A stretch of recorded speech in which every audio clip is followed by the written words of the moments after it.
Okay. Welcome to the Community Preservation Committee hybrid meeting. It's Wednesday, October 11th, 2023, 5:30 p.m. Here we are at the Norwood Town Hall, Finance Committee meeting room, room 24, and we are also on Google Meet. And the first item I want to take care of is to do the roll call. And I'll start off with Maria Galician. Present. Catherine Walsh, she's not here. Not here. Julie Barba-Isa, Here. Cheryl Doyle, Here. Joe Greeley. Okay, he's Here. here. Patricia Griffin Starr. Here. John Hall. Here. Matt Lane is not here, and the chair is here. Joe Sheehan is here. And our first bit of business is the meeting minutes for approval of the committee. We have the minutes of September 13th, the 2023, the CPC meeting. And has everyone had a chance to look at them? I just had one, I don't know if it's important or not, but at that meeting for the minutes, I had made a statement that I thought that it was really important for the community preservation to have continuity in the representatives that come from each of the departments, because so many of our projects are multi-year, and it just kind of got left off, but If we could add that in. if you wouldn't mind, Yeah. thank you so much, Yeah, no Emily, I problem. appreciate it. Sorry about that, yeah. No, And not a we'll problem. Make sure that goes in. Yeah. And with that that addition, is there anything else? Joe Greeley? Just at the sign off on the last page that spills onto page 3. The adjournment vote, even though Joe Sheehan is truly everywhere, he shows up twice as having voted aye. You're a busy guy, Joe. I Really was- I recognizing really the had to go that meetings. night. So To leave. one of those, be happy to be the second one, should be Greeley instead of Sheehan. I will fix that too. Thank you. And with those two corrections. I'll make a I'll motion to I'll approve take the a minutes. motion, and there is a motion to approve. Is there a Second. second? Where is the second? Any further discussion? Seeing none, all in favor? Oh, we'll go through Roll the call. roll call, sorry. Maria Galician, I'm going to abstain. abstain. Julie Barba-Isa, Aye. Cheryl Doyle, Aye. Joe Greeley, Aye. Patricia Griffin Starr, Aye. John Hall, Aye. and Joe Sheehan says aye. Thank you. Now, we're moving on to item number 2, the 2023-2024 CPA pre-application review and discussion. And tonight, we're gonna be looking to determine eligibility of each of these. So we won't get too far into it before we see if we can determine that. And then we'll also raise questions that CPC would like answered in the full application, so that we can send those questions off to the applicants and they could get that information to us. And it's really not the time to talk about the merits of the different projects tonight, but we can take that up at another meeting. Gotcha. Okay, and the first item we have is the Teot Trail bridging. I don't know if you want me to read the whole thing, or No, we did get to read it. yeah, can I jump in? Sure. So I sent out kind of an initial review or findings, so I think you've all received that. And if you're okay with the questions there, I could send those along with any other questions that you may have.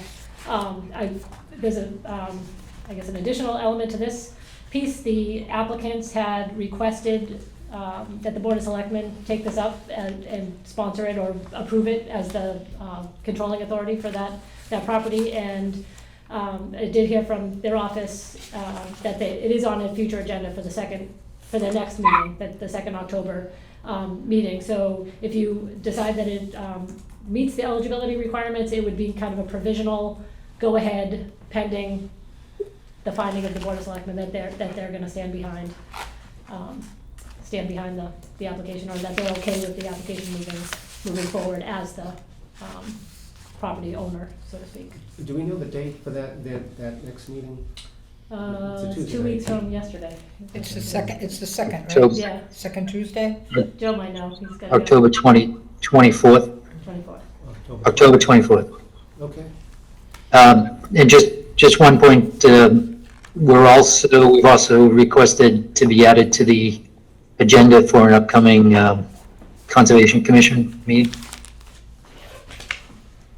And I am trying to get in touch with the Airport Commission, and likewise, it's hard to tell with this whose approval we actually need. So we're basically going to everybody that we think this might apply to. Okay. And Thank you. John Hall? Yes, Joe, what's the situation with a review by the town manager? Has he already said he's okay?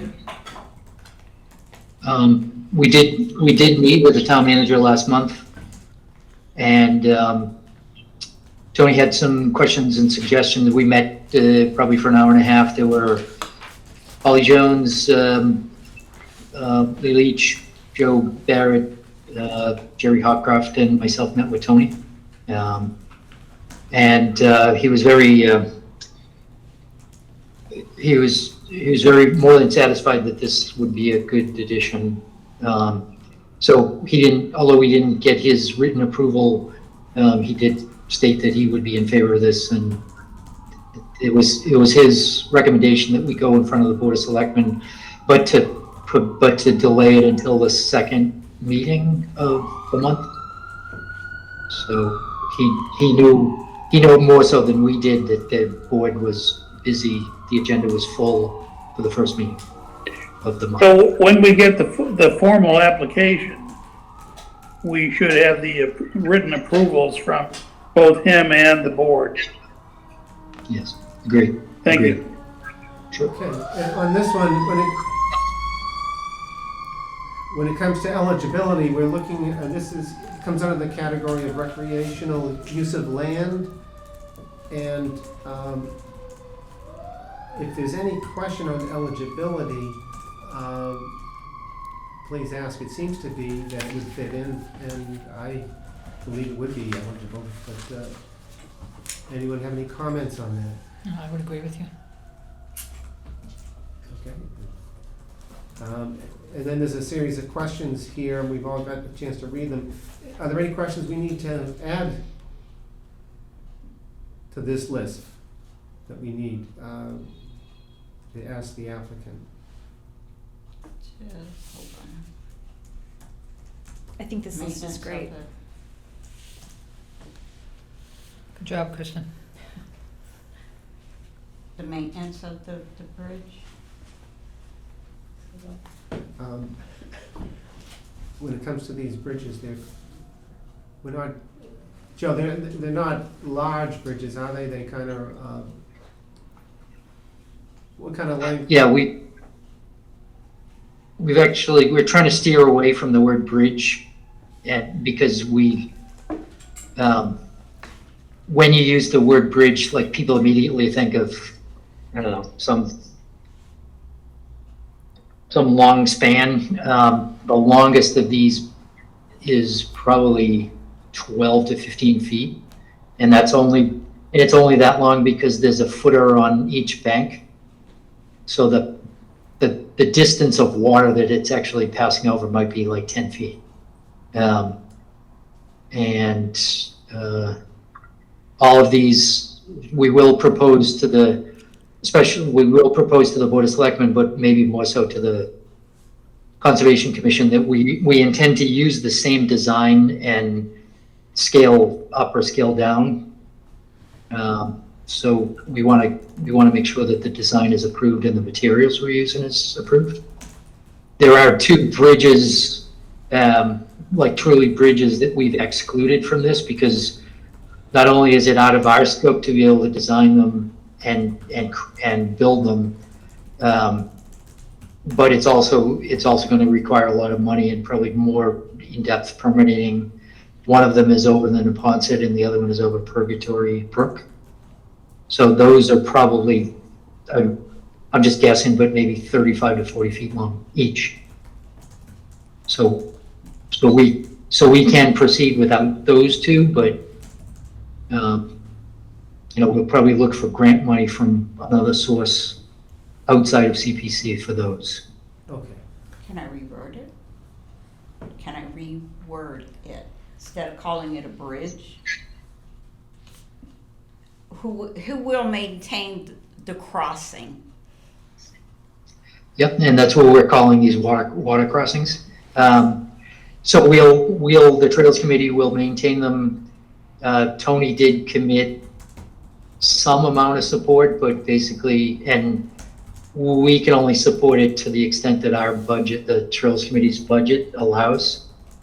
But we'll be the primary maintenance crew, if you will, of these water crossings. Okay. All right. Thank you. Anything else on this that we need to ask? John? I think you're muted. We can't hear you. Oh, sorry. Oh, there you are. You're ready to go. Yeah, okay. Following on the last exchange between Cheryl and Joe, it seemed a little soft in terms of the level of assurance of maintenance relative to what we've wanted to nail down on previous projects. And I'm wondering if by the time of the application, it can be a bit more certain that we won't suddenly find ourselves with something needing more work than there is budget to do the work. Yep, good point. The Trails Committee actually met last night, and we've already started to create a frequently asked questions list. And we immediately came up with at least 8 to 10 questions to be answered. And the maintenance, not only the cost, but the labor associated with the maintenance. That's one of the main topics that we will satisfy in that frequently asked questions. Okay? Thank you. Anything further on this item? Seeing none, I guess we can move on. The next one is the Morse Hill Veterans Park. This would create a pocket park on land controlled by the Board of Selectmen and their role as park commissioners. And we know that this is up on the corner of Washington Street and Milo. And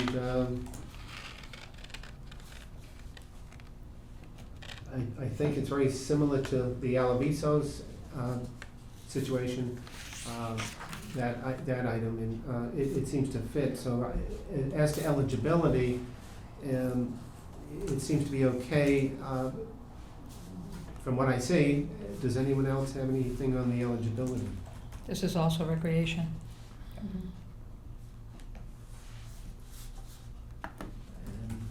No one? Seems like it's like the Elliott and Stearns Park. Yeah. Yeah. Makes it easy. I mean, it's a very fitting request. Yes. Okay, then I guess when it comes to that, and are there any questions that the CPC would like answered in this full application? We do have some questions listed. And again, Kristen probably has it covered. Just checking in the maintenance. Joe Greeley has a question. Joe? You're muted. The only question I would add to this is accessibility, especially like parking and access. Right now, there's there's a sidewalk on Washington Street. And I believe they've just created a sidewalk that only travels along the front of this property, but it's not, if the concept is parking at the Milet Street Community Garden area, that's great and that makes sense, but just to outline how someone would get from that parking area. There's certainly on-street parking, but, and if that's the solution, then that's the solution, but is that, if we could somehow get further information on that, that would be great. So sorry, the question was, what would the access or the sidewalk situation be from parking at the community gardens, basically? Over This is- to, If that helps anybody, this is the Yes. street view Okay. of the corner. yep, I can add that to the list. So if So it looks like there's a park, the other side of my lot has a sidewalk. This is an old picture though, and they may have redone the street since. They did. They did, They so did add it's the just a sidewalk. matter of, Right. did they continue it on the current side, but you could always, you could come down on the other side of my lot and cross over, But I think this is kind of like the other park, you're not really driving to go hang out at this Yeah. park, it's more like neighbors. There's also, I think, parking on Washington Street in that area anyways. Yes. there would be a few spots, I don't think Yeah. you'd have a huge crowds all at once Right. converging. I think it's more geared just the neighborhood, Yeah. like the Stearns and Elliott. Yes. It's not a destination park, it's a neighborhood park. And the more pocket parks we pop up for the neighborhood, then, yeah. But it's still a valid, good question for parking. And we shall add it. Yep. Okay. John Paul, Yeah, I think the main concern I'm reading from this has to do with the dangers if getting into the park, even for the neighbors, involves walking across Washington Street. It is a heavily traveled, sometimes at surprising speed, route within Norwood. And if you want to get a sense of what people might be worried about, go over to the pool at some point where there are a lot of people in there. They're parking on both sides of the street and at some distance. And as long as they're on the same side of Washington as the pool, they've got sidewalks and everything. But there is also a fair amount of traffic at crossing sections. And I've watched that and seen things that could be worrisome. Actually more worrisome if there isn't a lot of use, because that means there's nothing slowing down the traffic.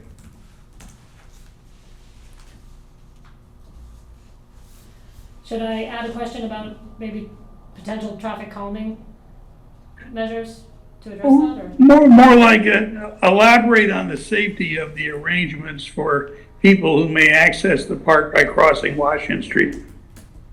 And whatever they choose to say about that, I think, will be their best answer to my question. okay, anything else on this? Seeing none, I guess we can move on to the next. That would be the Norwood Memorial Airport Playground. This project would create a playground which constitutes an eligible use of CPA funds. A similar project was submitted in 2021, but was not recommended to town meeting. Some of the questions related to the prior submittal follow. Would it be possible to pursue external funding to offset the full cost of the playground? Good question, and I think this time they have done so, and they have, I think they do have some money to add to it. Right. $150,000. $150,000. And would it be possible to incorporate more playground elements that are inclusive and accessible?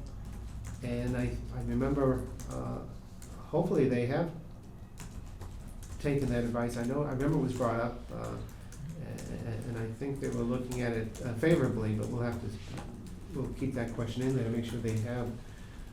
Is there a demonstrated need for an airport at this? Playground. Playground. For an airport at the playground? Or playground at this For a location. playground at this location? And I do remember one of the things they talked about was, on that side there, except for maybe the school, but that's on the opposite side of the main road, that they really don't have a playground over there. There are safety concerns with proximity of the playground to the airport runway from emissions from planes taking off and landing. Those are some of the questions. You have the I line. had a question about exactly where it's going. I just don't, I know that there was a lower area, was it gonna go in the lower area that they had, there was a wall they put in, and I know that people go down there and they sit on benches and they watch the planes come in, and the kids run around too, you know, as they're there, and of course, a playground is a good idea, but I was curious, would the playground be blocking other things, or is it gonna be at a lower point? And I don't know how big it's gonna be, I don't have a sense of where it would fit exactly, but those are just some of the things that I was concerned about. John? I think some of the sense of some of the previous questions in the discussion had to do with safety concerns for the kids. And one that isn't explicitly called out here is what happens if parents drop off kids to play in the park until they come back to the area because they're doing something that has some time involved with it. The other parks in Norwood that I can think of off the top of my head, the risk to the kids if they decide to go wandering is moderate. But here you're only a short walk away from some very attractive hazards. And I'd at least like to hear what their thoughts are on this scenario. And saying, well, we assume it won't happen is not a good answer if that's what they were inclined to say. Yes, Cheryl? On piggybacking with John, would it be possible to ask them if they could put signage up that children are not to be left unattended, since the airport is right there with the runway and the taxiway and everything? I guess that's a good question. The other thing, is it fenced in Yeah. from that point? I thought it It's was pretty fenced in. Fenced in. Yeah. I mean, they can open, because people need to get in, but. Yeah, But it's all closed off. Kids can't get into the airport right now. Yeah. I think it's fenced in. I think the top has some barbed wire on, like on the top portions, I think you're right. but I might be mistaken. Right. I can next week at the meeting. It might be good to take a look. yeah. Can I ask another question? Sure. Definitely, yeah. Are they gonna use the exact same location and design as last time, or are they using that 150 for? Yeah, they did not indicate what the design was gonna be. They did submit a design, last time, but they have since received, that was kind of a, I don't wanna call it a back of the envelope, but it wasn't comprehensive, go out to a playground vendor and develop something. I do think they heard, because Cheryl, you were the ones that raised it last time. Yeah. Not only handicap accessible or, mobility accessibility, but also, sensory, other, having elements that were accessible for more than mobility reasons, I guess. And so I think they heard that, and so we've not seen the design, and I would imagine there should be some level of design ready for the full application, so you can get an idea. Yeah, we probably can put that right in there, saying, will there be, Yeah. and so that we do get that. And the location where it's gonna be at the airport. Yeah. And the exact location And if you all wanted to do a site visit, we can certainly, That would be good. That would actually be helpful, because then we'd have a really good visual on it. I have another question about it. So because we have, oh yes, sorry. Thank you, Joe. Because $150,000 has already been secured from the state. There we go. We got it? Okay. Because $150,000 has already been secured from the state, and because we have so many applications and so many requests for funds, and I haven't, looked at the money of how many projects are in each category yet, but is there a possibility of ever scaling this down so it still could happen, or there could be different phases of the project just because it is so much money, or, you know, maybe you have the project with different elements, you know, not to cheapen it, but just to make sure we're using the state funds, and like maybe having levels of options if we don't have the budget for 235,000.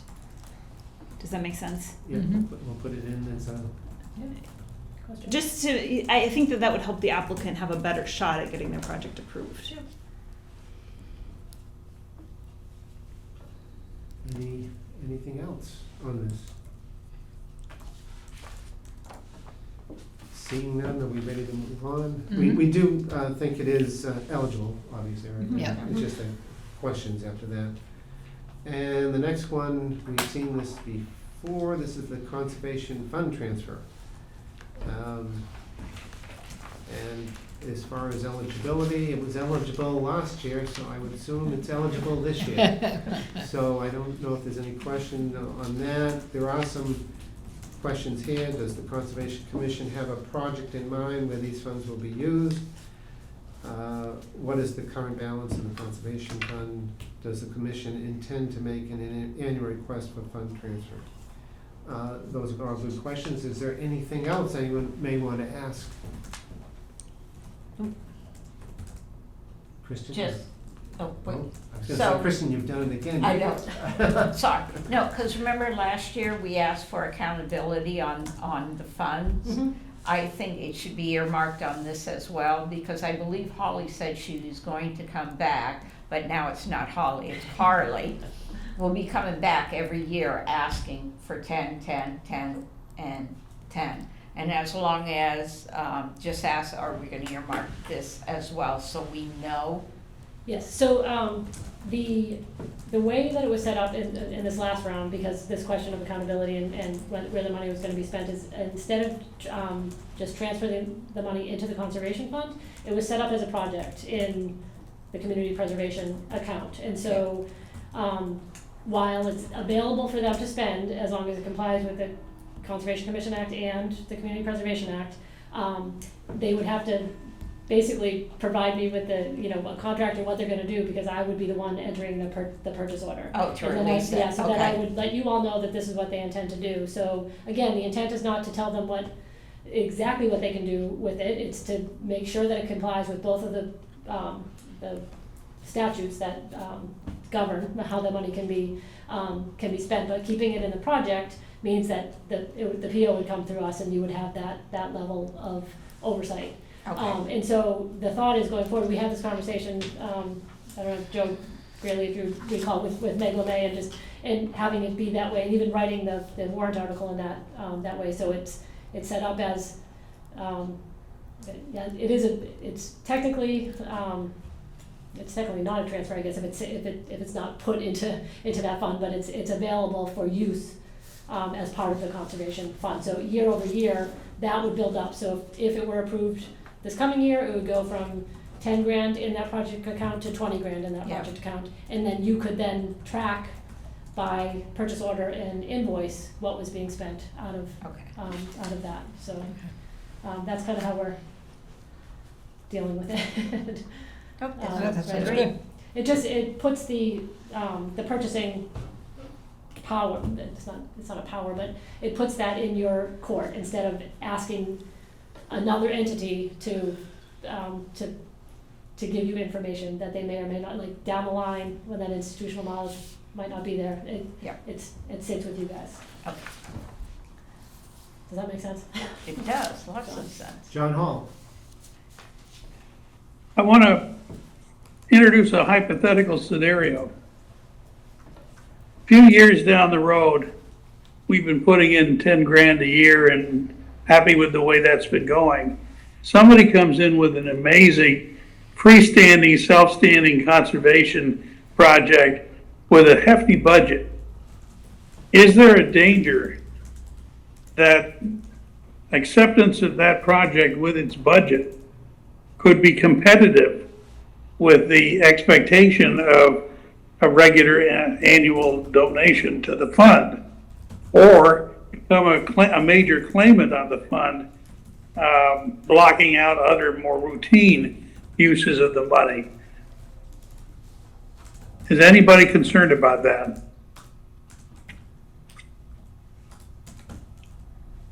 I think. The quick, I think they would make that decision at that time, I guess, when it, but I don't know. Joe? Yeah, I think anything's possible, whether they use this money, to purchase land, or that whiz-bang project application, John, that you're talking about. As long as it's an acceptable use, both as far as the state conservation restrictions are concerned, or limitations might be a better word. The fund usage from a conservation standpoint, as well as if it meets the criteria for CPA money, CPA fund spending. I mean, if both of those are valid projects, there's nothing that would preclude them from maybe even doing both, applying for the 10,000, but also applying for a $75,000 project. And some may see that as double dipping, but they're both valid requests. So I'm not worried about the double dipping, because I'm worried about projects that don't have a $75,000 price tag, but have a $500,000 price tag. There's purchase of land involved. And you don't want to let it go just because somebody's coming around for their allowance every year. right, but that Kristen and I have talked about. We actually talked to Meg about it, and we do need to revisit the idea of asking the departments and the potential applicants for like a 3 to 5 year window. And, forecasts, it might not be year one, but if you're contemplating a $500,000 spend, 3 years out, the sooner we know about that, the better. And we can, depending on how much money is contemplated to be coming out of CPA funds, we can always borrow against that money. So it doesn't have to be current money. It can also be future funds, a la debt, like CPA fund borrowing. So we could, every one of those situations is different, but we do have several avenues that we could follow financially to deal with something like that. Thanks. Joe? This is for you. On John's question, somebody came and they had a project 500, and then Concom also wanted the 10. Are we ever allowed to tell Concom no on the 10 for a yes. year, bypass it a year? You can tell them And no then- any year that you like. And Okay. in fact, they're obligated to come every year and ask for it. It's not Okay. it's not a given. It's not a It's- given, right. okay. I didn't know if there's No, any no, state there- regulation or something that says, yes, you must give it to them. No, It this is only just a- says they're allowed to ask. Yes, Okay. it is eligible, and what they're trying to do is build up that fund, and I guess, to John's point, if some major project were to present itself and there was an appraisal needed, in order, you can't pay more than fair market value for Yeah. property, and so if you wanted to do that due diligence, you all could say, it looks like this is coming down the road, perhaps this is a very good use of your CPA Okay. project, money. Money, yeah. But then they don't have to go to town meeting, they can spend that money without return, Okay. it's already been approved for spending, so they could say do an appraisal or do an environmental site assessment. They could undertake those preliminary investigations and move towards towards a purchase, so, yeah. Thank you. But it's not a given year over Okay, year. Yeah. thanks for clarifying. And on those things, Holly was very much on board, and she brought those things up, Yeah. the appraisal things. Yeah. And, so certainly, she would be aware of, Carly now. Okay. and Carly, well, they're all. Just if I Big happy group. could follow up. Hi, Joe. If I could follow up on that, it's not a what if that you're contemplating, both Cheryl and John, it's not a what if, it's a when. Because we've got, how many projects do we have in front of us? 14? 50. Yeah. A lot. A lot. So we are, the good news is people are realizing that there is there is such a thing as CPA, and they're coming out and requesting money for valid, projects. But the downside is people realize there's CPA money and they're coming out and they're asking for it for eligible projects. So my point is we will get to the point of having to decide not only from our own priority standpoint, but also to propose to town meeting, hey, we got $2.5 million worth of requests, and we can only fund 1.8 of those 2.5 million. And it's our recommendation that we do these 16 and not these 5. So it's when, not if. So that, just something to look forward to, but I'm just kind of painting a picture of the future. So. Thank you. And as far as that goes, we're all set, we can move on? Yep. Seeing nothing else. The next one is the Shattuck Park Improvement Project.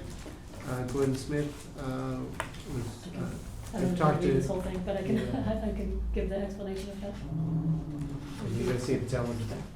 Yes, so, you may recall that a couple of years ago, Gordon Smith and Tom Cummings came in with a Shattuck Park Improvement Project. That was really more to do with the trails. Now they're proposing some entrances, I guess it's about 4 corners at the park that they wanted to see improved. So I sat down with them. He also spoke with the town manager's office and has been put on the agenda for the 2nd October meeting because it's parcel controlled by the Board of Selectmen. So not unlike the bridge project, it has to get their blessing before it can proceed. So aside from the question of eligibility, anything would be contingent upon their decision, whether they want to move forward with it or not.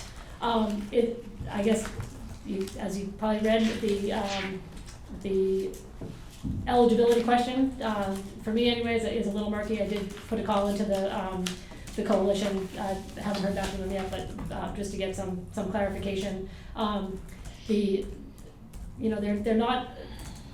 They're proposing landscaping. They're not proposing trails. They're not proposing a playground. They're not proposing, a labyrinth or some other kind of passive recreation use. And so the question is that maintenance, or is that a capital expenditure, an extraordinary expense to make this parcel functional for its intended use? So put that all out there for you to discuss. To me, I just walked past it today because I walk past a lot, and to me, I think it's nice because it's one of the few parks in Norwood that's really just natural, kind of in the middle of neighborhoods. And I'm pulling up pictures of the wall and stuff, and the wall, it's rocks, but it's natural and it's not in such disrepair that you can't use the park. So that's why I was curious about so in order for it to be eligible, it's mostly the walls that would be redone. Mm-hmm. And some landscaping. And some landscaping. And I mean, it is overgrown, but I don't think it's not like it's thorns and poison ivy or anything. Maybe there's poison ivy, but There is. I thought so. But it's not like it's unusable. You know what I mean? So is it that it needs to make it more usable to be eligible, or what is the defining factor of it? There's two kind of tests. One is the maintenance versus extraordinary capital expense. So has there been any capital expenditure to make, to take care of the park over time, and has it disintegrated to the extent that it needs to be capital? Okay. Yes, that it needs to be a capital improvement, not maintenance. And then is it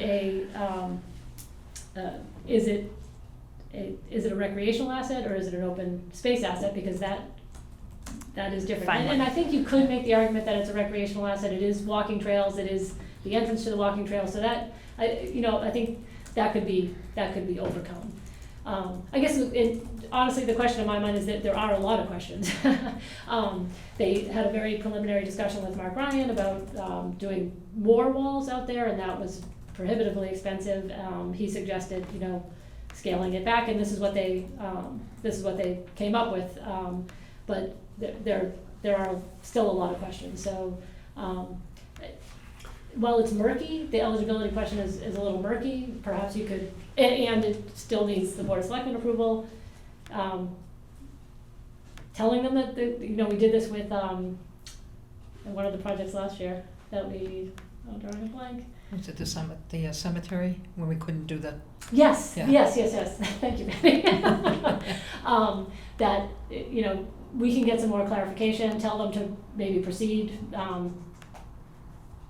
with pursuing the Board of Selectmen decision, and we'll talk with the coalition and get some, and maybe even town council, and get some feedback as to whether they find it to be eligible. This is just one of those, it's a murky one. It's Right, not. right. It's It not does sound black and like white. maintenance. You know what, the wall's falling down and everything, so let's spend some money and put the wall back. Maintenance. There is another thing on the woman who left the land and what her wishes were, Oh, yeah. and how it would be developed or not developed. And I Right. think she wanted a very natural, She did more Park. natural, yeah. but what does that mean today? Does it prohibit us from doing anything, or does this run counter to her wishes? Or is it a problem? I don't know. It's something to look at. John, that's raising his hand. John? So we have some fairly major questions about eligibility relative to those that really haven't surfaced on the other projects. We have the legacy issue, which was just brought up. There's also the dialogue with Mark Ryan, where they seem to be debating rather distinct scales of projects for just this one piece, where they came in talking about a stone wall around the perimeter, and Mark is saying you might want to just look at the park entry. Where I come down on all this is that this is not the advanced stage of being ready for full application and approval that we see with the other projects. There are just so many fundamental questions. Maybe it's my version of Kristen's stuff about the question is there's so many questions. It's not just there's so many questions, there's so many big questions. I would think that we might concede the obvious and say, you've got a lot of work to do here to come up with a proposal that's close enough to be ready for approval that we can say yes to it. Maybe this year isn't the right time to apply.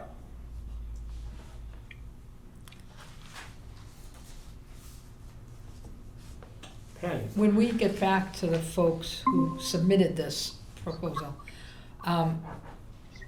would it be wise to say to them specifically that we have some very serious questions as to whether or not this is just maintenance? Mhm. I think that seems to be one of the main things, because that's not allowed. I think for any application, we're gonna be sending questions, right? And so Yeah. I guess that would be, Yeah. Yeah, and I have a problem with this statement too, and this, on it, where is it? Oh, shoot, hold on, give me a second.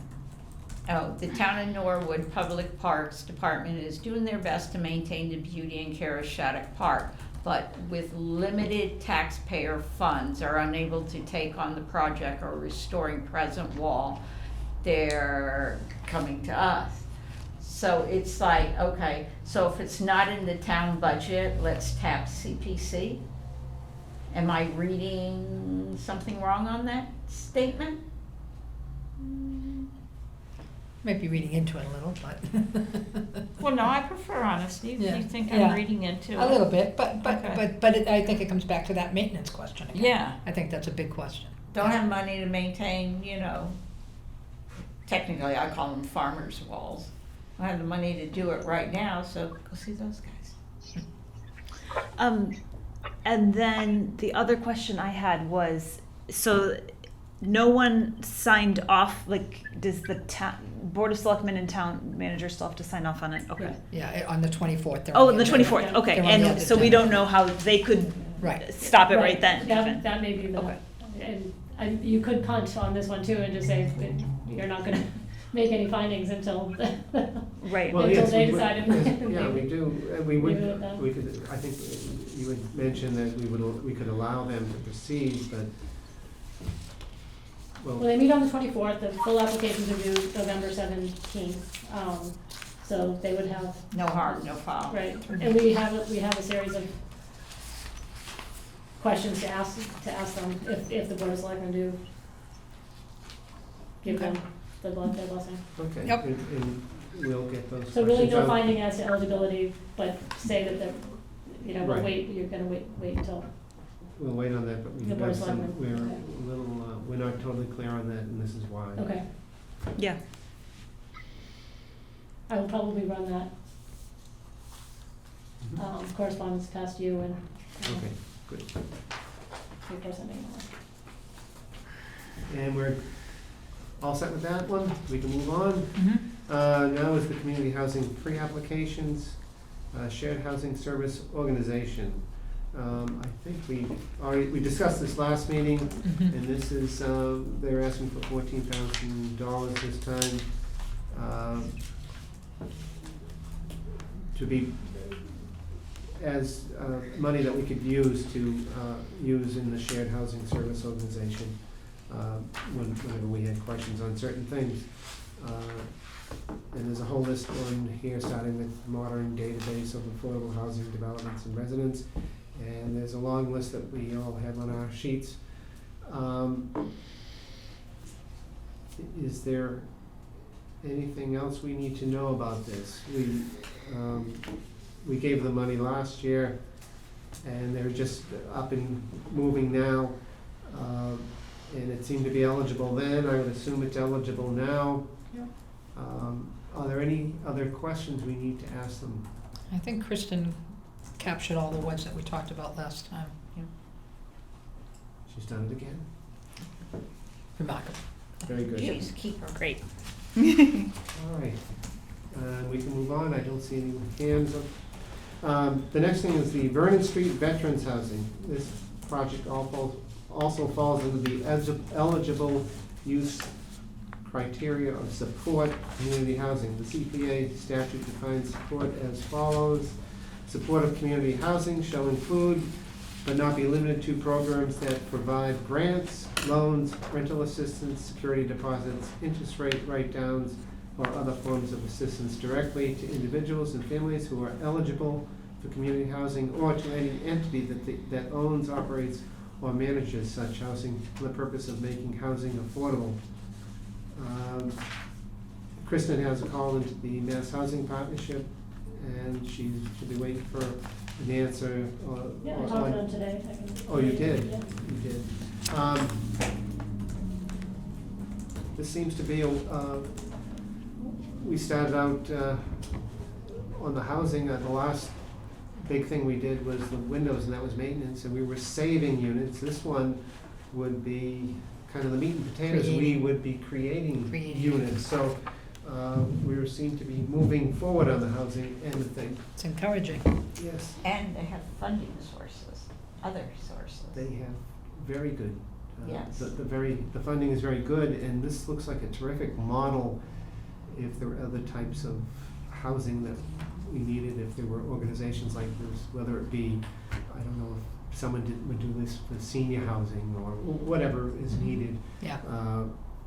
This would be a terrific way of spending. It's not a small chunk of money, but considering the money they're putting in, it is small. Right. And what the bang for the buck is quite a bit.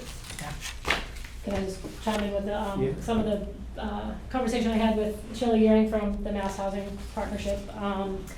So she had not heard of Caritas Communities, but she knows that they have these elsewhere. Teddy Mulvihill spoke with somebody in Lexington, I think it was a veterans agent there, who they have not sure if it's a similar efficiency type of unit there, but they're very happy with the one that was created there. So the town community development director, I can't remember the new title, but Sarah was in touch with these folks when they were originally proposing it, and they came up short, and she made the contact to see if something could be done to close their funding gap. So the property is for sale, and the property owner has indicated a willingness to work with the timeline. Again, this money wouldn't be available until next July. So, and there's a bridge loan that the Caritas Community Group could obtain, and then if they get the CPA funds, it would start paying that down. Some of the questions that Shelley from MHP suggested that we ask about were what their service program looked like, whether it was in-house or if they subbed that out. Having a very well-developed and taking examples from other communities, grant agreement that required a deed restriction in perpetuity, which is required under the CPA statute. At the time of acquisition is typically the when that is done. So it would certainly involve, to the extent that you all are going to recommend it to town meeting, prior to going to town meeting, starting to have those conversations with town council and the developer and other stakeholders. Trying to think of some of the other questions. The local preference. So again, this would be veterans housing. Whether you can have a local preference is a bigger decision than a local one. They would have to demonstrate. The town would have to demonstrate that there is a need for the 30% for the deeply affordable housing amongst Norwood residents, and they can do up to 70%. That is just for the initial lease out. So as it turned over, it would be that preference wouldn't attach. But it's an option. So that discussion can be had with Teddy and be explored further. The 70% would be, if we Local. did preference, 70% of the people would be local. Could be local, yeah. But again, not a given. That would be another process, but a discussion that could be had with the veteran service director. Let's see, there was a service piece. Then how the units would be tracked over time, and this is where the SHSO comes in, because that is a service that they would provide, and it would be added to their annual list. Like work with with this group to make sure that all the boxes are being checked in terms of income. You want to make sure that every year the checks are being made to make sure that people still qualify for the deeply affordable piece. So she had some really good feedback, and I didn't have an opportunity to write that up, but I will certainly type that up and send it to you all, and can incorporate it in the feedback to the applicants. So Thank you. Good. That's Yeah. great. and she was great. She was also willing. If you have any other questions, I can. She's very responsive. We can certainly communicate with her through the process. John? Just picking up on one of Kristen's many good points, are we flexible enough if we get to the point where we can put the motion into town meeting that says we're asking for their approval of this project conditional on successful completion of things like deed restrictions? Yes, so ideally, the grant agreement would be worked out with town council and the developer before it went to town meeting. So most of those questions would be answered ahead of that vote. So they would have to, they'd have to be willing to. I mean, they're used to doing certain things like putting affordable deed restrictions in perpetuity. That's standard. So, but then there would also be like a clawback provision if they were to sell the building or demolish the building. There would be, you'd want something in your grant agreement that said they'd have to repay that money. So but that is something, again, if you all recommend it, make a vote to recommend it to town meeting. The best practice, according to MHP, would be to start that grant agreement process then. So those questions would be answered when you went to town meeting. That would be largely formulated. If I could just follow up, what I'm imagining is that everything legal takes time, and we could be at a position coming into town meeting where everybody has agreed on the terms, things have been drafted, but we don't have something that's actually complete. And we need the flexibility to be able to protect ourselves if that completion does not occur. Can we put that in the motion? I'm not sure, I would ask town council that, John, I certainly valid question to ask them. The grant agreement wouldn't be signed until after, that would happen after the vote of town meeting, so there should be flexibility to incorporate some other pieces. And there are many examples of the grant agreements across multiple towns, so yes, I understand that the feedback process can be time consuming, but hopefully it wouldn't be a months long process. Well, perhaps put that down as a question specifically for town council. Give us an insight into their world, and so we know what sort of things are possible. And I'm sure even if the CPC hasn't encountered a whole lot of these kind of situations, there's literature out there. Yeah. Okay.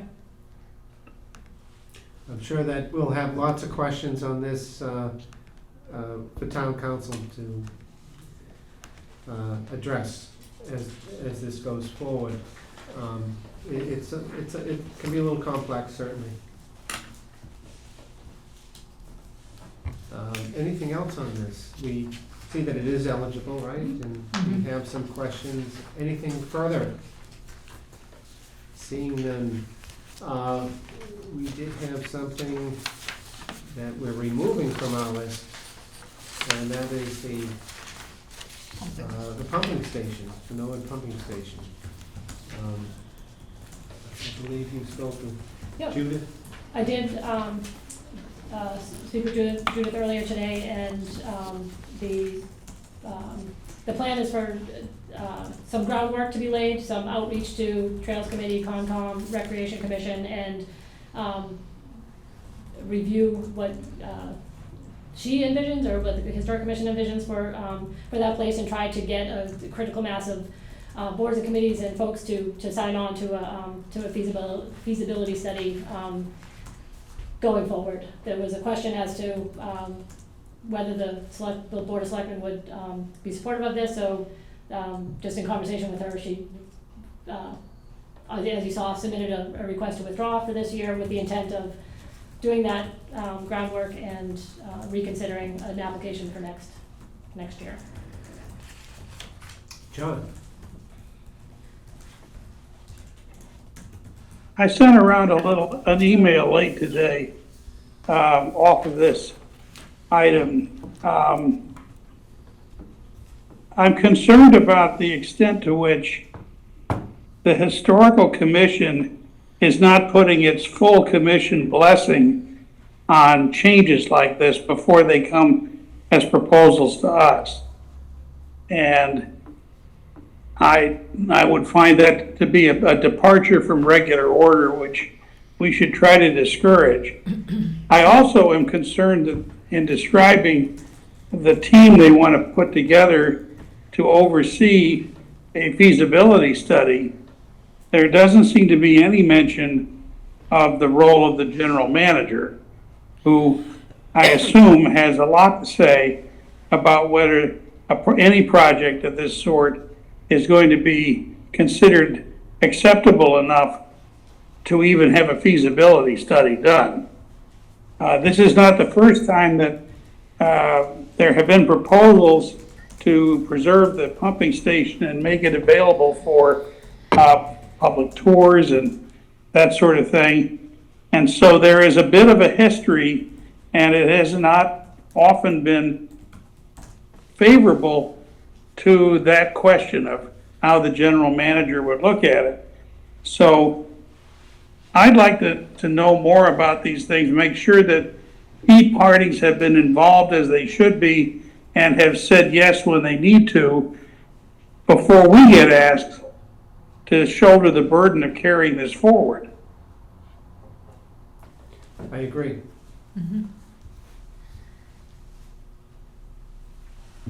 Anything further on this? No? Nope. Yes?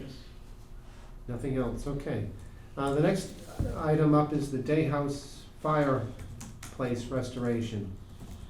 The Day House is on the National Register of Historic Places, and it seems that it would be eligible. Is there any reason why they wouldn't, other than, there may be some restrictions that may have to be put on, like, there's some questions here that there may be certain requirements. Yep. So the hurdle for CPA funding of projects on private property is the anti-aid amendment, and so they need to demonstrate how this work would serve a public purpose. And so typically, you would see for larger projects, if you were restoring the whole building or doing all the windows or the roof or something, requirement to say, maybe you put a historic preservation restriction on it that would be held by the town. So right now it's held privately. I don't know that there's a historic preservation restriction on it, but that is the measure that some towns take when they're doing large projects. For smaller ones, you typically see requirement to have some level of public access, and usually that's defined. It's, we're gonna be open, 4 Sundays a year, for the public to, and we'll advertise it in this way. And so again, when you're providing money when CPA money goes to a private organization, that's done through a grant agreement, even for places like the Housing Authority, and so that would be in writing, signed off on by all the parties. There's also, similar to the housing project, typically a clawback provision. So if they were to sell the property or demolish the property for smaller numbers like this, it's usually a number of years is specified, 20, 25 years. There's a covenant that that they have to pay back if they sell or demolish or close down the public access, Right. so to speak. So they could overcome that, but they would have to explain to you all in their full application what the public benefit is gonna be. And then you all have to decide whether you find it to be adequate. Do they need like a scheduled time that they're open, or can it just be like we have 10 public events a year, or 20 public events a year, or something like that? That's really up to It can to you be all. up to them. And- Oh, up to well, us. Yeah, I mean, it's a discussion that you would have. Of like if with it's them. worth it Yeah. because they're open this much. Yeah. Okay. Yes. I'd like to know too, how they tried to get other source funding, because they have a gap between 16,000 and 24,000. And they've had another company that stabilized the tiles before, so No, that's a good question. Have Yeah. they Yeah, have they it's attempted just to get other, because it's privately held, it's sort of like, are we doing the maintenance on it? It's iffy, well, this is definitely restoration. This is not, this is. This is, yeah, okay. Yeah. But I don't like the big gap. All these applications says this is the amount of money we want. And that is an expectation in the full full. application. Yeah. In the pre-application, it really, a lot of them have just started talking, even Yeah. the general managers, they're talking to 2, 3, 4 different vendors, trying to get some feedback, and then they'll settle on a realistic ask. Okay. I don't know what John's gonna. John? When CPA was first founded, I thought that finding projects that would work for the Day House was highly attractive. It's one of the only 2 places in Norwood that are on the national registry. And the building has needed some attention, rehabilitation for some time now. And I talked to the then heads of the Day House, expressing my interest and support, and got a very strong pushback, because their understanding at the time was that the control and even ownership that they'd have to give up to the town to have access to this was far greater than their board was willing to even discuss. So here we are today, and what I'm wondering is the level of control or ownership that they were worried about now lesser because of the nature of the project? Or did they exaggerate it in all innocence? Or are they not really remembering what their reasons were for not acting earlier? And maybe once we clarify the things Kristen was just talking about, they'll decide they still don't want to go down that route. I just kind of interested to know how the thinking has or has not changed on their end. I'm not sure, but have the individuals on the different boards changed since that time, or? I think it's the same group. I know for the Historic Commission to get access to the Morris House, how do you say? Okay, the Day House holds a lot of stuff that is Morris family stuff, records, etc. And the Historic Commission has had trouble gaining access to those documents. We don't want to take them, we just want to copy them, just to have history, and it's an uphill battle. It should also be said in all fairness that a vocal member of the Historical Commission has excoriated the Day House for decades for having sold any part of its collection in order to pay its bills. So there is a history of, shall we say, some deviation of vision and tension between the two entities, and that may be part of the reason why they're putting up more hoops for what more people are trying to do now. I'm not saying I'm on their side. I'm just saying there's history on both sides that hasn't contributed to a good cooperative relationship. Okay, I hear what you're saying, John, but I also know that our board is more than one person. So yes, there is issue, but I don't think people should be holding all of the Historic Commission hostage for one very vocal, outspoken person. I think it's unfair, and I think we're adults, and I think we just need to put on our big kid pants and just deal with it, and I think it's unfortunate that history has its history, and I wasn't even on the commission when a lot of that was happened, but it's like, I feel the blowback of it, and I didn't even do anything. So, but I do hear you, and I understand what you're saying. I understand exactly what you're saying. So, but that's here nor there. Yeah, little off. Anything else on the Day House? We had some questions and some comments, and at this point, anything else? Joe? You're muted, Joe. Muted. His mouth just goes. Silent movie. Some people would prefer that I remain in that state. This would be a perfect example. Like if you look at the whole house, both internally and internal and external, and kind of the magnificence of the house, to look at the fireplace like such a, I'm sure it's important, but it's such a small part of the house. This would be a perfect instance for us to say, okay, well, we'll consider this, but what else? Like, what's next? If in fact, to John's point, they've seen the light literally, and this might be the first of several requests, but we just don't know. Not that it matters, because every project is, if it's eligible, it's appropriate, but this might be the tip of the iceberg, and it's important for us to know how big this could get.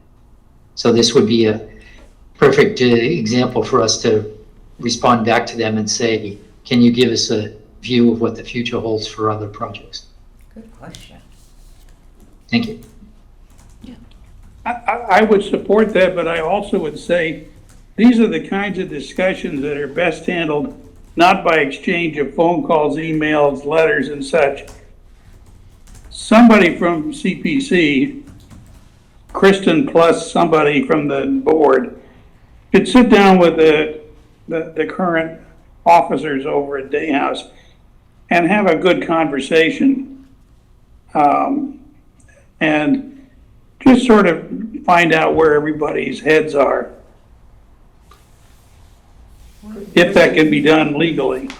Kristen, were they talking about that at one point? And I didn't know if they were someone was gonna stop by and have a conversation. Yeah, I met with them just to explain the whole anti-aid amendment thing and if they were to apply, what that would involve. They had inquired about doing,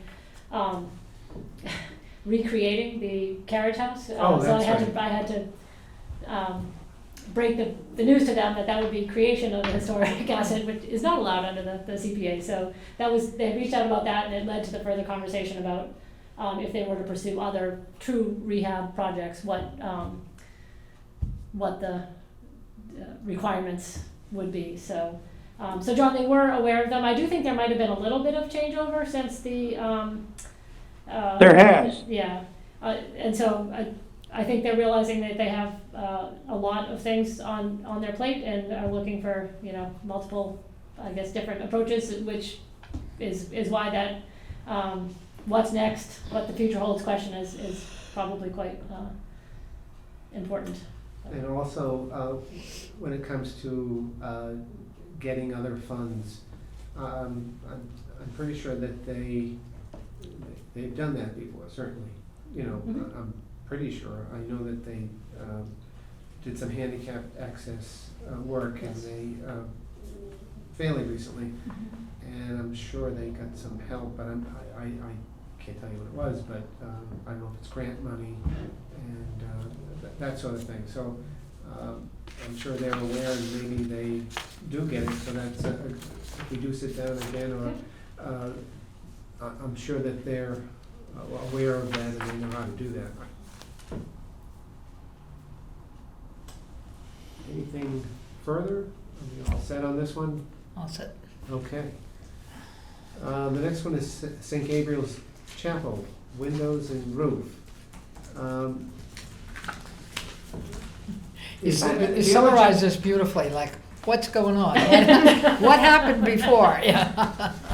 I guess there was a lot of work done there before, right? So- Oh, yeah. And I guess there's the question of eligibility. There may be some issues there. Well, the question is it maintenance or is it a capital expenditure? So Joe did provide some information earlier today about the work that was done back in 2018? 2019, yeah. And I'm pursuing the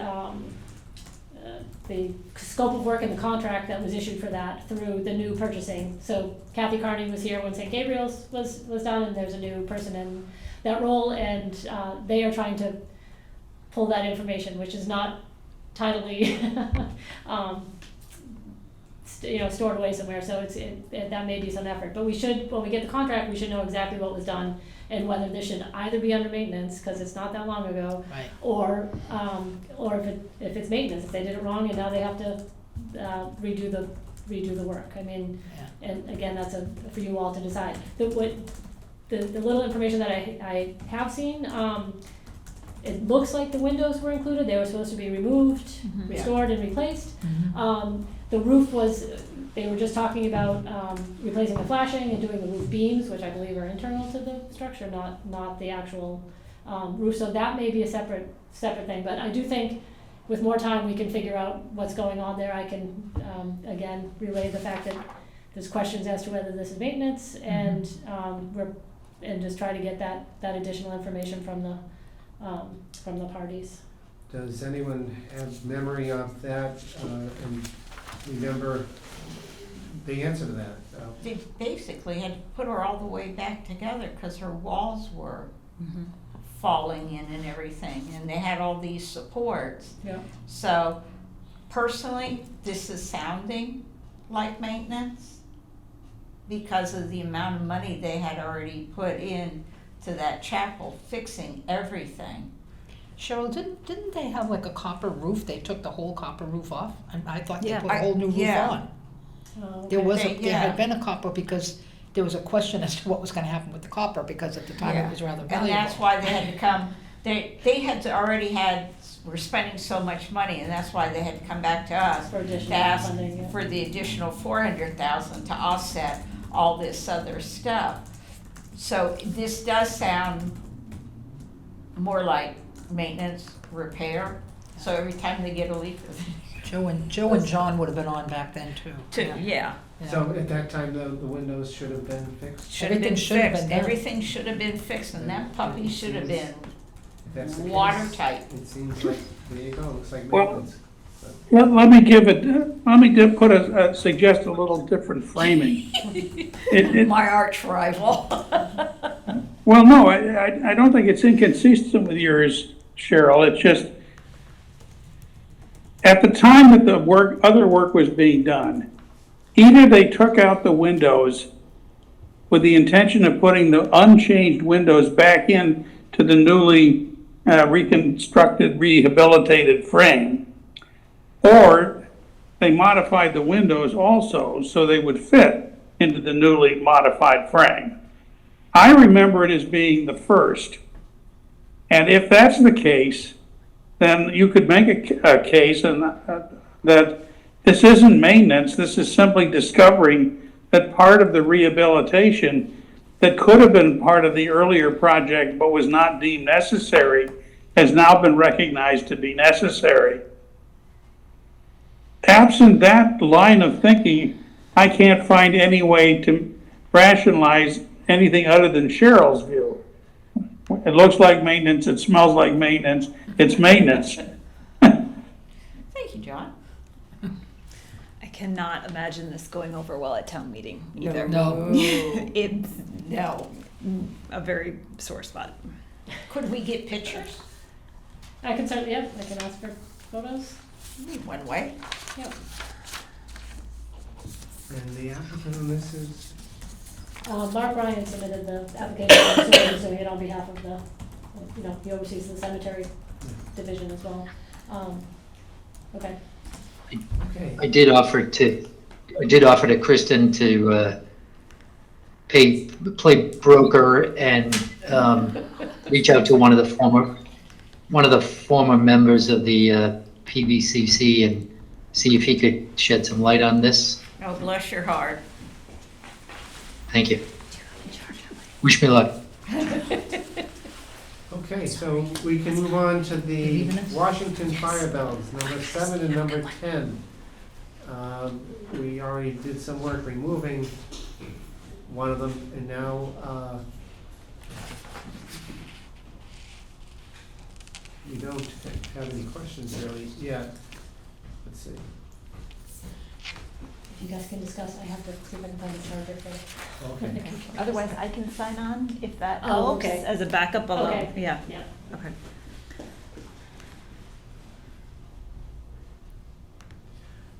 I think we're just waiting for some more information from them. This is just a pre-application, right? Yeah, it seems Right. like it's Yeah, yeah. eligible. Yeah, because they already returned The money. fire bell is Yeah, they historical, returned yeah. money back to Yeah. us. Right.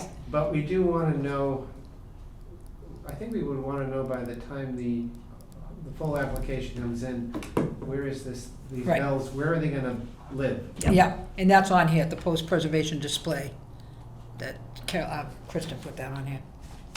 I love how she does this. I know. So, yeah. She makes our job so much It's easier. a lot She does. organized. Yeah, yeah. She is a blessing to this board.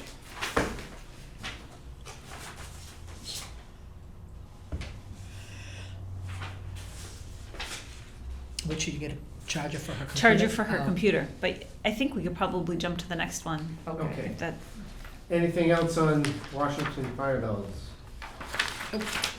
Okay. Projects from the General Manager's Office. 5 historical restoration projects for artifacts in Town Hall were submitted through the General Manager's Office. at a total estimated cost of $436,500. Given the number of applications, it might be appropriate to ask the applicant to rank order the projects in order that they would like to see them preserved in the event that full funding is not recommended this year. With the possible exception of the annual reports, each of the artifacts should be reviewed by the Historical Commission. Another overarching question is what the post-preservation plans are for each of the artifacts. Yes. Because they have to be displayed too, right? Yes. So they have, stained glass, and if they fix that up, are they gonna put it back in a closet? We don't want, Right. we wanna Right. have a nice public space for it, I think. Yeah, right. Someplace where it can be seen by a lot of Is part of this 436.5, is part of this the pinball machine? Yes, and I had some comments on that one as well. So do I. Yeah. Wait, but before we do that, while we're on the windows, sorry to interrupt. John, do you know anything on the history of these windows? No, No? Okay. The library ones? Yeah, because he sits on the library right. board. That's what I I thought. think I saw somewhere that they were the original windows when the library was built. Do you know, John, if that's They- true? That's what they put in their application. Yeah. I, Yeah. I don't know. I know who to call to find out, but, Yeah, I mean, that's like kind of the overarching question, right? Is all of these things, are they actually of historical significance to the Significance, town? Yeah. To the town, yeah. Like the John, furniture would you and. find Pinball that machine. out? Because it's Could kind make of our odd meetings that, more interesting. wait, doesn't the library still have a lot of stained glass windows in, or? Does the library have These stained haven't glass been- windows? these John would haven't- know. Sorry. I remember seeing them when I was there last, roving around the particular room where I think Oh. most of them reside, but, we were talking about the stained. I think the director, Clayton Cheever, will be able to easily find a more definite answer. But Cheryl, I'd be glad to do it, but could you send me an email with how you want to word the question? I want to make sure I don't leave something out. Okay. Can we also ask who, like, the year of these windows? Mm-hmm. I think in the application it said that they were from, Yeah, was it 18? So if I could, then- 18. Oh, okay. They're believed to so, be. Believed, yeah. And yep, and these are, I'm just reading the application, and it says, these are not installed in the building. It says this summer, 5 stained glass windows were located in Town Hall that we believe to be the original 1878 construction. To be original to the 1878 construction of Morrow Memorial Library. Since the addition onto the library in the 60s, these windows have been stored within our archives. So yes, John, there are existing stained glass windows in several of the rooms, including, I think, the trustees' room upstairs. But that's not what they're asking about. Right, and that's why this is coming from Town Hall instead of from the library. The request is because the Town Hall has possession of the windows. And reading into what you said about the timing of when they were removed, when the extension was put on, makes me think that perhaps the wall they were in no longer exists. Right. That's a Or lot they of have the money. same leaky problem that the chapel's having. Let's do a pilot. Ouch. But Cheryl, I would be glad if you or someone else could digest it, maybe Kristen, if you digest this into what you'd like me to pursue through the library, I will be happy to do that. Yeah, because 60,000's a lot. Are they going to go right back in the closet? Right. Yeah, I mean, that part of it is the display piece, but part of it is like, okay, the town manager wants to restore it, great, but is the storage location that the general manager has in mind okay with, like, the library? Does the library want them? Do they have space for them? Like, Right, what's the Right. it really should go in a But- place. but all people that can is see- in the people can email. see them. We need all of it. Yeah. right. Who actually has ownership, though? just because they're archived here, who has the ownership of those windows?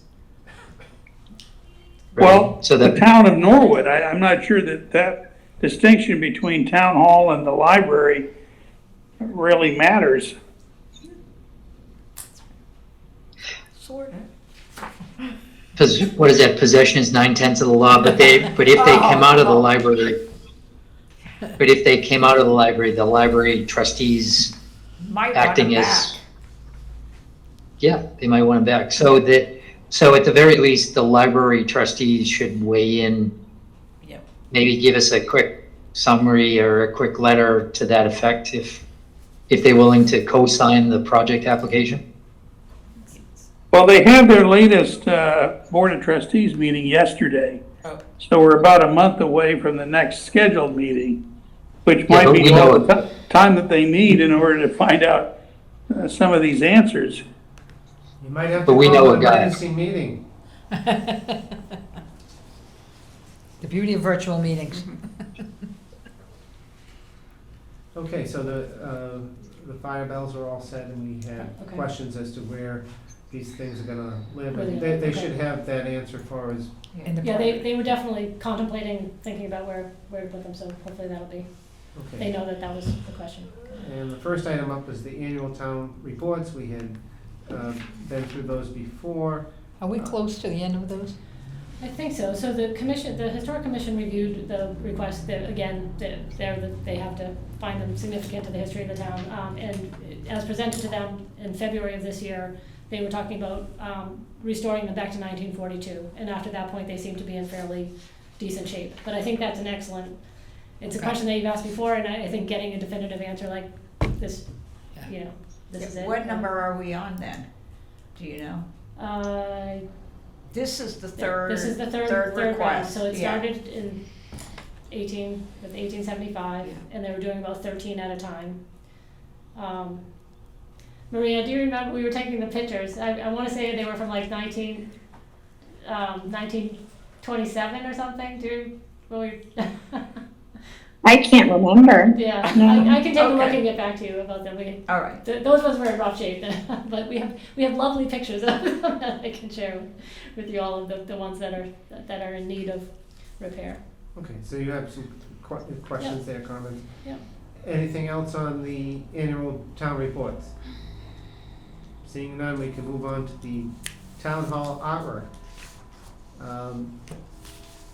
We're looking for further information about the artwork, and the artist would be helpful as part of the review by both the Historical Commission and the CPC.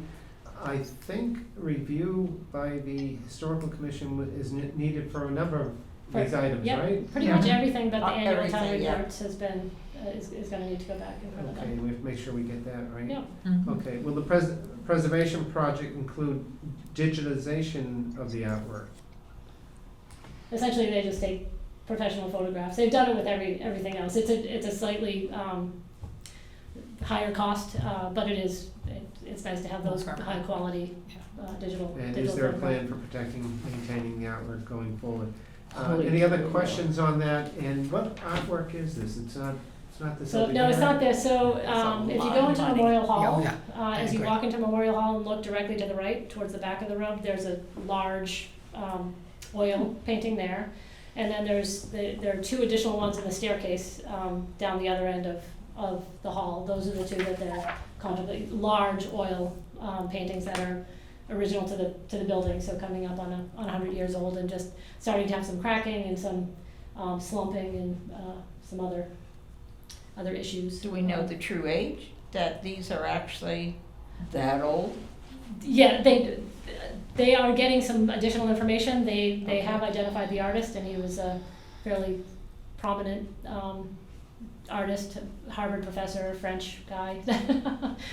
So that's why getting that additional information about both the artist and, because he was, that was his time period. He was painting in the 20s and 30s, so he's. But what is the dead. significance then historically to Norwood, because then he's not a Norwood famous artist? I believe that they were just commissioned to be in town hall, so Oh. that's Okay. that's for you all to decide. Okay, all right. John's goodness. And I think it has something to do with, it's kind of similar to what we did with the original furniture, the large chairs and the table last time, because it was original to the building, I think is why it had that- Originally, yeah, it had that significance. yeah. John? Given that we're doing a lot of our own research to nail down facts and origins and history of many of these objects, I'm just wondering, what is it that we are looking to the Historical Commission to review?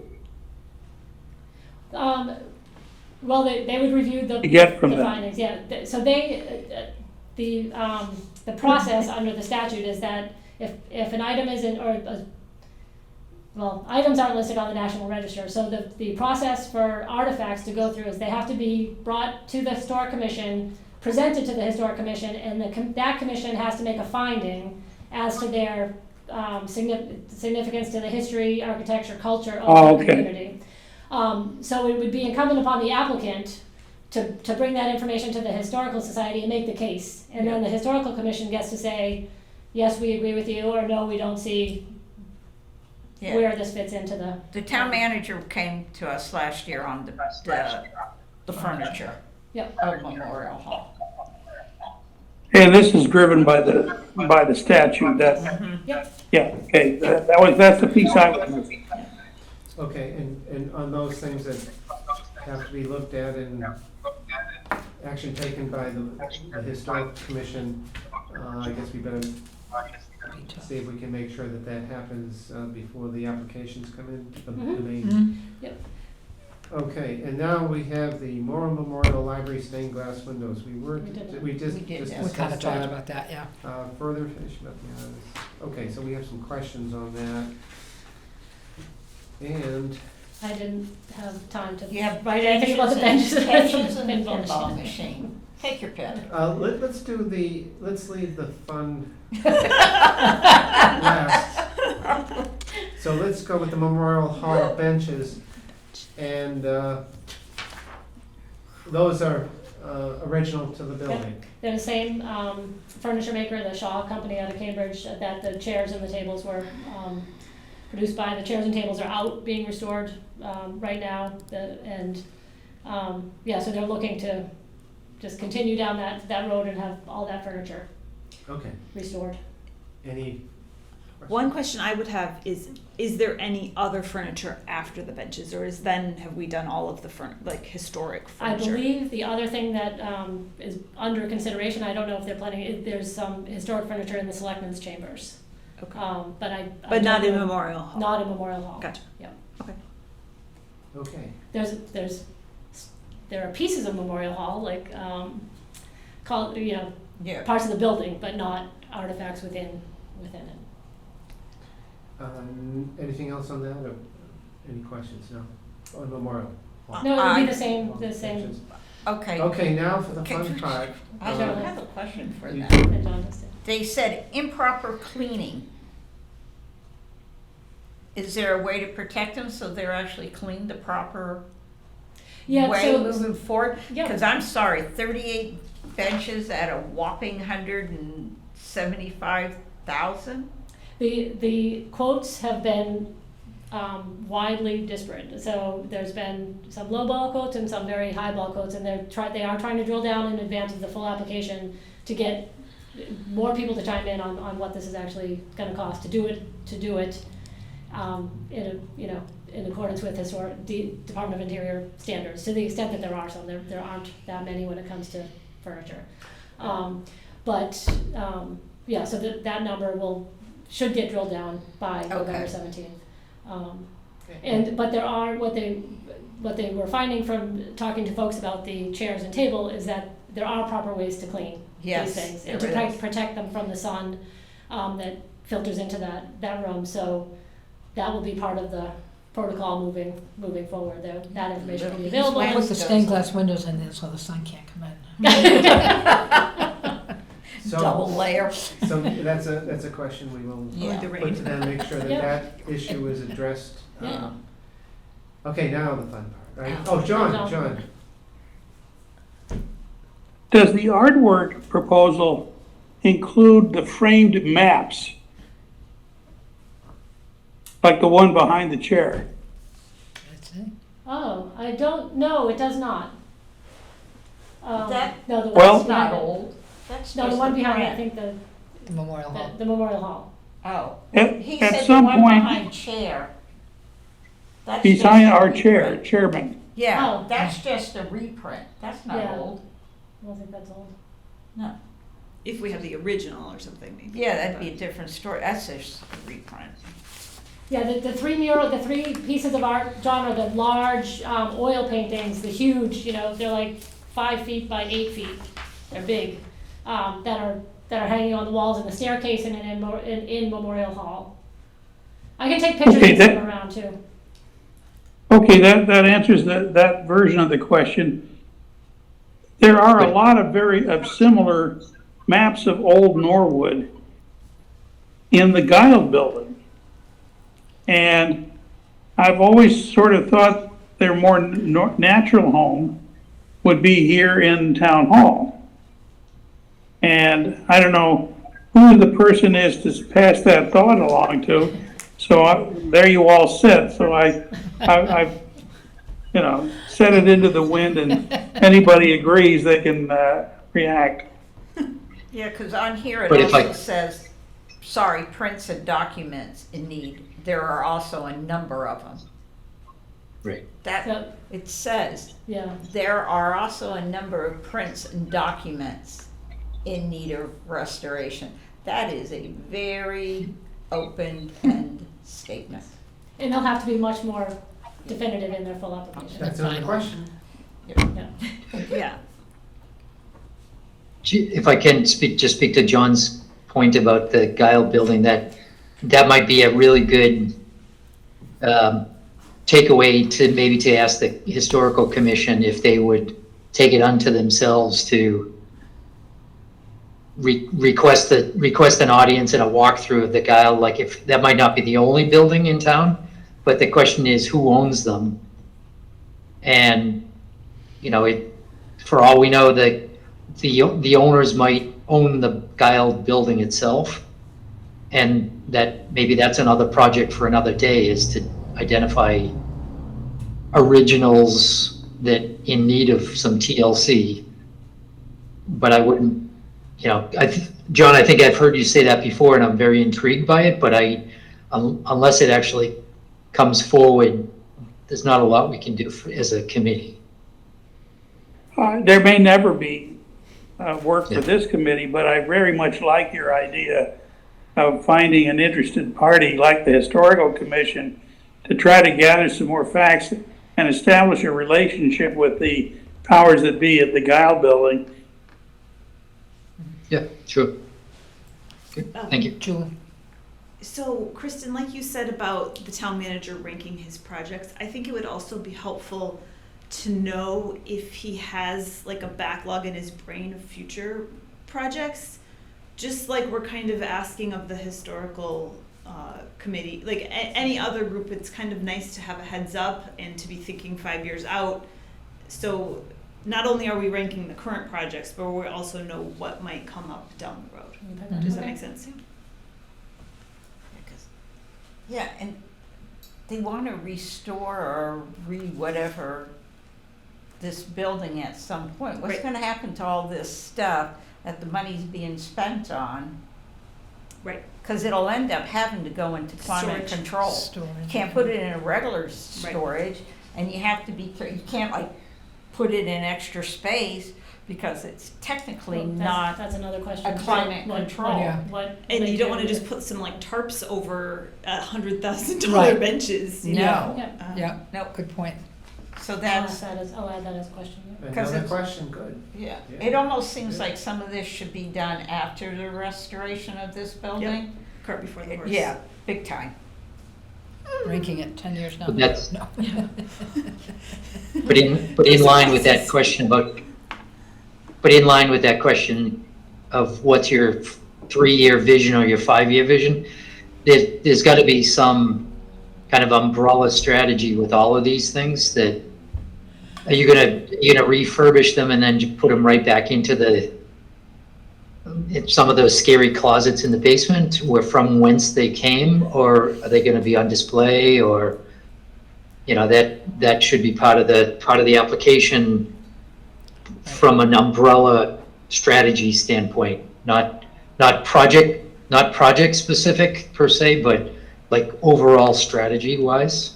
I agree. Everything, we want to know where it's going to live. From Absolutely. the fire bell to Right. Pinball machine. everything we've talked about, really. It's just like That- spend, that- spend, A lot of spend, them spend, don't, spend. the stained glass, we don't know where it's going to go. We Right. certainly Right, want to know because- that. Yeah. John? Because Oh, John. but ultimately, public access is important. If we're gonna refurbish these things, then they should be accessible. It's like the day house fireplace. Right. Part of the requirement is, okay, well, we're gonna help you, but we want public access, so that should be part of the formula. So, thank you. Great. John? I'm thinking that what Joe is talking about bringing into being is very much what Kristen and I and Cheryl were wishing we had for the historic preservation portion of our needs assessment. And I can't think of a better group in terms of their mission to come up with a broader, more inclusive, but more goal-oriented vision of the future than the Historic Commission. If there is somebody better positioned, then maybe it's a joint activity of several different parties, like where the Norwood Historical Society could become involved, and perhaps some of the other parties sitting around the table or around their desks here. But I wouldn't want to see this suggestion just drop as an interesting item in the minutes. It's too central to what we're trying to do now and what we're going to be more and more trying to do in the near future. Anything else on that? Now to the fun part. Yippee! Historic pinball machine. Maybe it's old, I don't know what the history of it is. Again, I where's it I going? think when it comes to eligibility, that there has to be, I don't know if we'll get there, but, Can I comment? yes. I'm just gonna start it, I'm just gonna dive right in.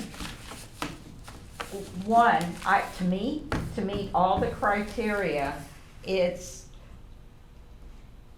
we don't have a pinball manufacturing arcade place that was ever in the history of Norwood. So that knocks it off the historic part of it.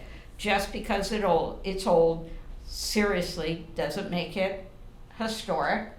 It's just an old machine, and it's basically, where's it gonna go? What would be the purpose of it, and how is it tied into the history of Norwood?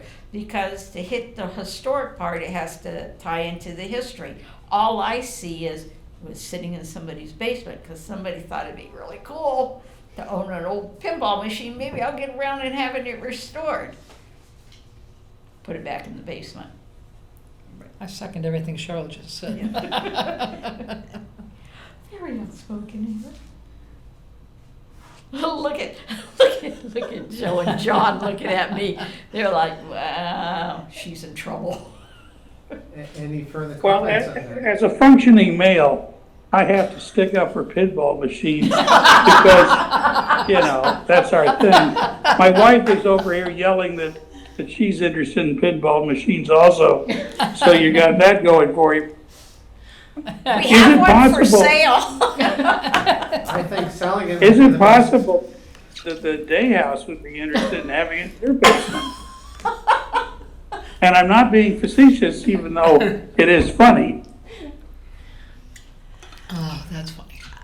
I mean, I personally feel like if we brought this to town meeting, and I'm assuming the house that's being torn down is one of the ones we bought by the middle school, I think it kind of looks irresponsible that we're not just selling it, having it go toward the cost of the project, toward the cost of the houses being torn down. I know that doesn't really speak to the eligibility of it, but it doesn't feel It's like just this is old. not a town function of, Right. we are not in the business of restoring Right. fun Pinball games. machines. As cool as it is, Yeah. cool as it is. Yeah. I think town meeting would also have an issue with the fact that we're using CPC Tax money. tax money for, I'm just gonna say it's frivolous. It's a toy. Right. It's frivolous. I mean, unless there's an amazing use. And where would it, Intended. where would it go? Oh, at the end of Endicott, I would go see those guys that have that Hometown arcade arcade. down Oh, there's an there. arcade place, They yeah. might want it. Maybe? Yeah. Donate it. John Hall might want it. Look at Johnny, goes, yeah. you think I'd I'm- take it. I Googled what 1950s pinball machines look like, and they look pretty cool. So I'll give the project cool points, but maybe not practical points. Is it operational? No, that's why it has to be restored, probably. And, So it functions? and then once you're playing the way you play pinball, are you ruining it if it's historical? If you're jamming the little. But it's not things. historical. There you go. I agree. I don't It's think it it's qualifies. an antique, but not a historical. I don't think it qualifies. Yeah. That's a good way to put it. It is an antique, Yeah. but it doesn't, Yeah, I don't know Meet if there the has to be guideline. a year for historic. it doesn't, stuff? no. No. Okay. There, technically, well, yeah, it needs to be past a certain year, but it has to, there has to be some type of a connection. Right. Whether it's in name or whatever, like the Morris House, there's a Right. historic. If Norwood Oh. was known for What having an a famous upland. pinball Right. wizard. He's historical, Yeah. like Forbes Mansion, Yeah. that's historical. You can connect the dots with all of those. Where's the dot on it? It doesn't connect anywhere. It's not a famous artist that was in Norwood, didn't come from one of the manufacturing mills. Not a famous architect that was from Norwood that designed a lot of the buildings Right. that exist in this town. There's just, Nothing. it doesn't fit anywhere It into the it came box. from Al's Diner, from Happy Days, it was there. Who's your time? Let me Probably did. suggest a one word or one sentence wrap up for our minutes. Based on the information provided to us, the artifact appears to have age but not historical significance and lacks a consensus of support going forward by the CPC. There you go, John. Very good, John. Nicely done. I like it. I like it. Well, at least we had a fun one. Yeah. So on that, just to be clear, I'm just going to reply back that this Pinball board's finding machines out. is okay. Very We'll good. consider the other ones, but the pinball machine's out. All right, But we still want them to rate, the other four. yeah. Okay. Yeah, because, That's a lot of moolah. yeah, and there is, we will potentially be spending a lot of money this year. And it's great to have CPC money, but you just don't throw it around. Right, right. Money don't grow on trees. Okay, So, moving on. let's see, what else we have? Okay, these I need to go The to update. the historic commission on. Yeah, and I'll send that. I'll copy the historic commission on the. On the it, notes, the oh, ones that have to okay. go. All right, So- thank you, I appreciate that. Okay, the community preservation plan update, there's nothing new to add there. And I guess, can we use the 2019 plan for now until such time that we have time to finish the updates? Sure. Yeah. Do you need a motion? I don't think so. I mean, I'm just looking for feedback, so, you know, Okay. the plan is underway. I feel like we're making some good progress. I just haven't had a minute to look at it for the last several weeks, No, so. that's fine, um, and now we're going yeah, and- into projects and Right, everything else, And the so- goals haven't changed, and I Right. don't even think for this, Yeah. the Yeah, next I round think that they it's would the same. change, so Yeah. it really is, there's questions in the full application that say, how does your project meet the goals in Yeah. the needs assessment? Yeah. So, I'm just gonna tell people to reference that plan until we get the other one, That's fine. completed and voted on, so, okay, great. Okay, and the next thing, we're getting close, is the finance report.